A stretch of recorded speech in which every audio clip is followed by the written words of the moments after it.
একটি নতুন বাংলাদেশ, একটি মানবিক বাংলাদেশ বিনির্মাণের পথে অনেক বাধা আমাদের আসবে।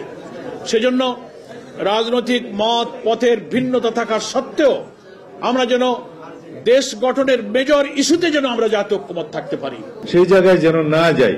আমরা যাতে একটা নিয়মতান্ত্রিক পদ্ধতিতে এসেছি, সবার সম্মতিক্রমে এই জাতির একটা ঐক্যের মধ্য দিয়ে যেন আমাদের জুলাই সনদটা বাস্তবায়িত হয় এবং আমরা শহীদের স্বপ্ন পূরণ করতে পারি। ছাত্র সমাজের একটি মৌলিক অধিকার আদায়ের সংগ্রামের মধ্য দিয়েই প্রতিষ্ঠিত হয় একটি রাজনৈতিক দল, এবং এই দলের যিনি সভাপতি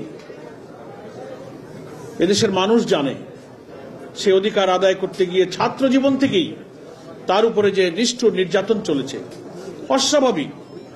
ঢাকা বিশ্ববিদ্যালয়ের কেন্দ্রীয় ছাত্র সংসদের মতো একটা সম্মানিত জায়গায় ভিপি নির্বাচিত হওয়ার পরে তার উপরে শারীরিক যে নির্যাতন হয়েছে, পুলিশের যে নির্যাতন হয়েছে, এগুলো এদেশের মানুষ কিন্তু ভালোভাবে গ্রহণ করেনি।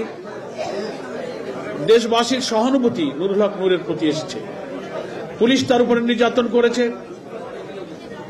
জুলাই গণ অভ্যুত্থানের এই আন্দোলনের সময় এদেশের অনেক জাতীয় নেতৃবৃন্দের সামনে আমার যারা বসে আছেন, আমির খসরু মাহমুদ চৌধুরী ভাই সহ আমি নিজে, নুরুল হক নূর, আমরা একই জায়গায় একই জেলে আমরা রিমান্ডে ছিলাম।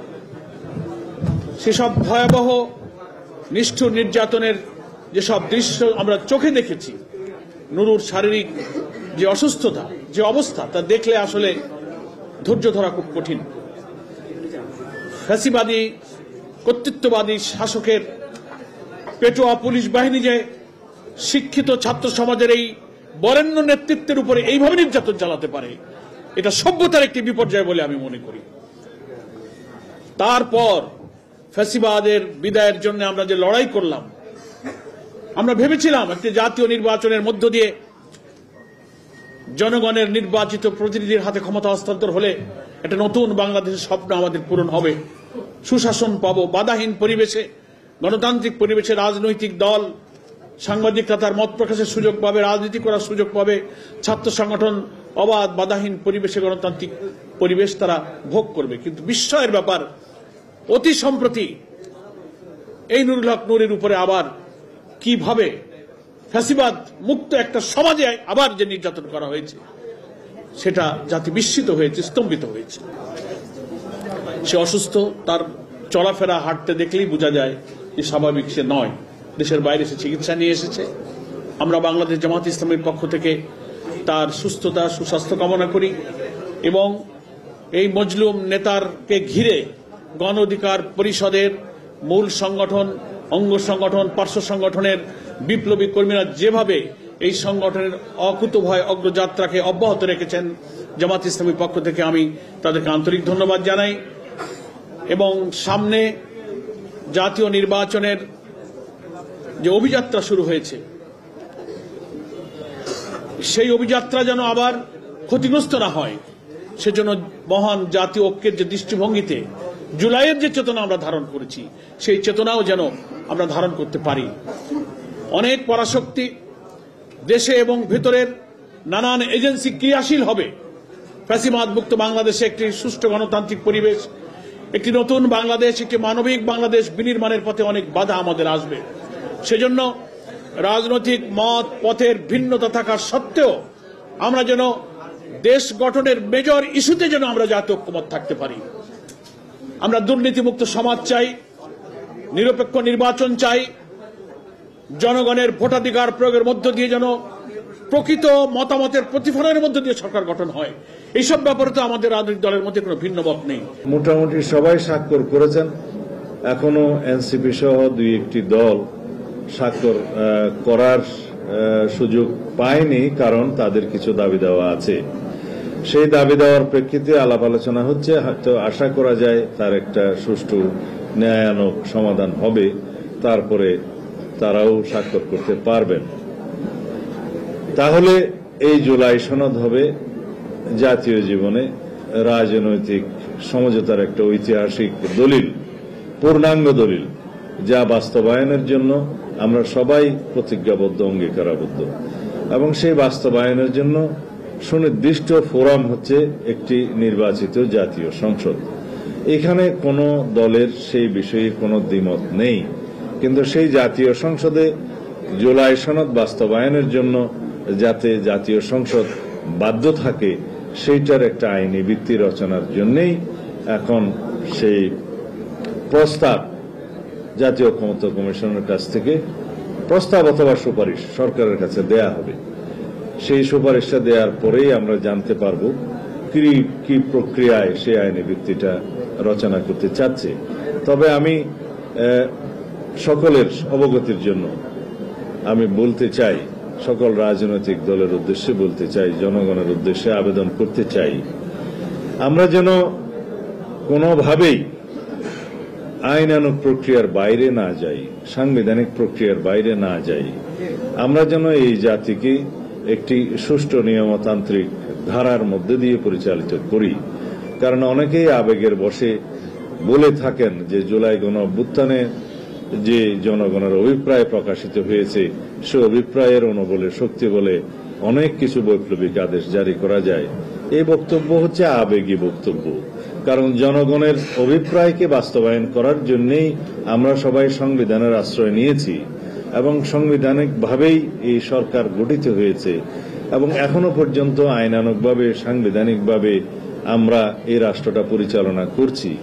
এখানে কিছু কিছু বিষয় হয়তো অনেকে বিতর্ক নিয়ে আসেন যে প্রকৃত সাংবিধানিকতা কি রক্ষা করা গিয়েছে। এ আমি সবসময় উত্তর দিয়েছি, যত কিছু আমরা 106 এর মধ্য দিয়ে সুপ্রিম কোর্টের অনুমতির মধ্য দিয়ে আমরা বৈধতা দেওয়ার চেষ্টা করেছি, তারপরেও কিছু কিছু বিষয় আমাদের কাছে এমন মনে হয় যে সংবিধানের কিছু কিছু ধারা বোধহয় অ্যাব্রোগেটেড হয়েছে। কিন্তু সেটার লেজিটিমেসি পরবর্তী পার্লামেন্টে অবশ্যই সরকারের কর্মকাণ্ডকে যখন বৈধতা দেয়া হবে তখন সেটা সংবিধানের ৪র্থ তফসিলে ধারণ করে তাকে বৈধতা দেয়া হবে, রেটিফিকেশন করা হবে। অন্যান্য আইন কানুন যেগুলো পাশ হয়েছে সেগুলোরও রেটিফিকেশন লাগবে। এই প্রক্রিয়ার মধ্য দিয়ে যদি কোন রকমের কোনো ব্যত্যয় হয়ে থাকে সেই ব্যত্যয়গুলোকেও বৈধতা দেয়া হয়ে থাকে। এটাই নিয়ম, এটাই আমাদের ঐতিহ্য এবং সাংবিধানিক ঐতিহ্য বাংলাদেশে এইভাবে রক্ষিত হয়েছে। সুতরাং আমরা সেই দোহাই দিয়ে যেন আবার এমন কোন অসাংবিধানিক পদ্ধতির দিকে না যাই যাতে ভবিষ্যতে এটা নিয়ে আবার প্রশ্ন উঠবে যে যার আদেশ জারি করার কথা তিনি করলেন না, যেভাবে আদেশ জারি করার কথা সেভাবে হলো না, সেই আদেশের ভিত্তি যদি আইনানুগ না হয় তাহলে সেই আদেশের আইনানুগ ভিত্তি কিভাবে রচিত হবে এবং সেটাকে বাস্তবায়নের জন্য কিভাবে আবার পার্লামেন্টকে জনগণ সম্মতি দিবে, এই কথাগুলো যেন আমরা না আনি। কারণ যেটা জুলাই জাতীয় সনদ প্রণীত হয়েছে, যেভাবে সবাই স্বাক্ষরিত করেছেন এবং সেখানে যেগুলো নোট অফ ডিসেন্ট সহকারে সম্মতি প্রকাশ করা হয়েছে, হুবহু এই জুলাই জাতীয় সনদকে বাস্তবায়নের জন্য সার্বভৌম জনগণের সম্মতির ভিত্তিতে যখন একটা পার্লামেন্টের উপর বাধ্যবাধকতার সৃষ্টি করা হবে তখন সেই জায়গা থেকে কোন সংসদ সদস্য এবং সেই জাতীয় সংসদ সরতে পারবে না। এবং সেইটাই হচ্ছে প্রকৃত জনগণের অভিপ্রায় এবং কনস্টিটিউয়েন্ট পাওয়ার। সেই জনগণের কনস্টিটিউশন পাওয়ারটা গণভোটের মাধ্যমে প্রকাশিত হবে বলেই সেই পার্লামেন্ট তার বাইরে যেতে পারবে না। এইটার অপর নামই হচ্ছে এই কনস্টিটিউয়েন্ট পাওয়ার বা গাঠনিক ক্ষমতা জনগণের সার্বভৌমত্বের অধিকারী হিসাবে আর্টিকেল 7 অনুসারে। এই কথাগুলো আমরা বুঝাতে চেষ্টা করেছি এবং আমরা সেই নিয়মতান্ত্রিক পদ্ধতিতে গিয়ে পরবর্তী পার্লামেন্টে সেই পার্লামেন্ট যেন জনগণের সেই সম্মতিটা বাধ্যতামূলকভাবে বাস্তবায়ন করে সেই জায়গায় আমরা আছি। এখন যদি আমরা ইমোশনালি রাজনৈতিকভাবে শোক অনুভব করার জন্য অনেক রকমের বাক্য ব্যয় করি, অনেক রকমের আদেশ নির্মাণ করি, সেই আদেশের ভিত্তিগুলো নিয়ে ভবিষ্যতে প্রশ্ন উঠবে, জুডিশিয়ারিতে কেউ প্রশ্ন তুলতে পারে, সেই জায়গায় যেন না যাই। আমরা যাতে একটা নিয়মতান্ত্রিক পদ্ধতিতে এসছি, সবার সম্মতিক্রমে এই জাতির একটা ঐক্যের মধ্য দিয়ে যেন আমাদের জুলাই সনদটা বাস্তবায়িত হয় এবং আমরা শহীদের স্বপ্ন পূরণ করতে পারি, এই জাতির প্রত্যাশা পূরণ করতে পারি, সেই আহ্বান সবাইকে জানাবো। আমার ভাই যারা নতুন রাজনৈতিক দল গঠন করেছেন এনসিপি, তাদের অনেক রকমের বক্তব্য আছে যেগুলো আমরা নিজেরাও ধারণ করি আমাদের অভ্যুত্থানের অঙ্গীকার হিসাবে, কিন্তু সেগুলোকে একটা বাস্তব রূপ দিতে হবে এবং বাস্তবের নিরিখে কথা বলতে হবে। আমরা যেন এমন কোন প্রস্তাব না দেই যাতে করে ভবিষ্যতে সেই প্রস্তাবগুলো, সেই আদেশগুলো প্রশ্নবিদ্ধ হয়, কেউ জুডিশিয়ারের কাছে নিয়ে যেতে চায়, এবং সেগুলোর মধ্য দিয়ে যেন আমাদের এই টোটাল প্রক্রিয়াটাকে কেউ এক সময় অবৈধ বলে যেন আওয়াজ না দিতে পারে। সেই কথা আমি আজকের জন্য বলছি না, আগামী 5 বছরের জন্য বলছি না, আগামী 10 বছর পরে বা 15 বছর পরে যাতে এই প্রশ্নটা নিয়ে কেউ আদালতে না যেতে পারে, সেই রকম একটা ভিত্তি আমাদের এখনই রচনা করতে হবে। সুতরাং আমরা অতি সাবধানে আমাদের অর্জিত যে সাফল্য, সেই সাফল্যকে আরো সাফল্যের জন্য সামনে এগিয়ে নিয়ে যেতে হবে। আমরা চাই, আমরা সবাই যেভাবে ঐক্যবদ্ধ হয়েছিলাম ফ্যাসিবাদ বিরোধী গণতান্ত্রিক আন্দোলনে, যেভাবে আমরা ঐক্যবদ্ধ থাকার কারণে বিজয়ী হয়েছিলাম, যেই কারণে ফ্যাসিবাদের পতন হয়েছে, পালিয়ে যেতে বাধ্য হয়েছে, সেই রকম ঐক্য যেন আমরা বজায় রাখি। এই ফ্যাসিবাদ বিরোধী জাতীয় ঐক্যই হবে আমাদের সামনের দিনে এগিয়ে চলার জন্য একমাত্র শক্তি। আর যদি সেই ঐক্য কোনো কারণে আমাদের মধ্যে নষ্ট হয়, তাহলে সেটা ফ্যাসিবাদের প্রত্যাবর্তনকেই কেবল টেনে নিয়ে আসবে, বা ফ্যাসিবাদের প্রত্যাবর্তনকেই যেন আহ্বান জানাবে। আমরা যেন সেদিকে না যাই। আমরা সবাই এমনভাবে জাতীয়ভাবে ঐক্যবদ্ধ থাকবো একটি প্রশ্নে, যে বাংলাদেশের স্বাধীনতা, সার্বভৌমত্ব, গণতন্ত্র, এই প্রশ্ন আমরা এক থাকবো। আর দ্বিতীয় প্রশ্ন হচ্ছে ফ্যাসিবাদকে যেন আমরা কোনোভাবে বাংলাদেশে প্রত্যাবর্তন হতে দেব না, সমস্ত দরজা বন্ধ করে দিতে হবে।